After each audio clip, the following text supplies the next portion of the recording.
Cammy, what's that? What's this? Hairy bittergrass. Hairy what? Hairy bittergrass. Hairy bittercress. Yes.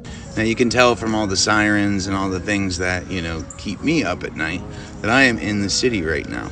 But just because you're in the city does not mean that you can't find things to forage. This pioneer species growing out of damaged earth, kind of the first to return and help mend the soil, is Cardamine hirsuta, otherwise known as hairy bittercress, and it is an edible plant, very peppery and delicious edible plant. In my area in Southeast Ohio, this is one of the first plants to emerge after winter. Now, usually when this flower is open, you can see that it is a crucifer. Let me explain. Crucifer means cross-bearing. If these flower petals were to be open right now, you would see that it looks a lot like a crucifix. Here is a picture of the flower when it's open. You can see it is just popping up everywhere. There's a basil rosette of it. It is just all over this area. Before I forget, make sure if you're harvesting in the city to not harvest somewhere where they're using weed killers. Oh my gosh, I think I found my spirit animal. Hey buddy!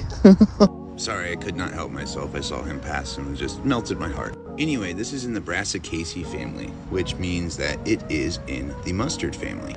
Now the leaves look like little kidneys, and it will have 2 to 4 alternating leaflets. You can see here, they almost look like they're directly across from each other. That would make them opposing, but they are alternate. See how they kind of shift as they go up? Followed by one large kidney-shaped leaf at the very top. You're going to find them in damaged and neglected areas like along sidewalks. You would think that it is hairy because of its name, but really, unless you look super close, you cannot see that defining feature. Nor is it bitter. It tastes a lot like its cousin broccoli and is very peppery. If this is in your garden, it's not really the biggest deal on earth because it actually attracts some of those nuisance aphids, making it to where you can pull it up and along with it, all of the aphids that would invade your garden. These guys are incredibly high in vitamin C and also contain sulfur compounds that are great for your immunity and even help fight cancer. It's also a good source of magnesium and calcium.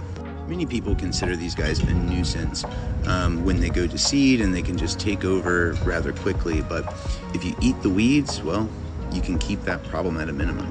Unlike many just mere edible plants, these guys have an amazing flavor that I absolutely love. They're one of my favorite plants to forage. They're absolutely delicious. I hope that was informative, guys. Question, comments below. Love you.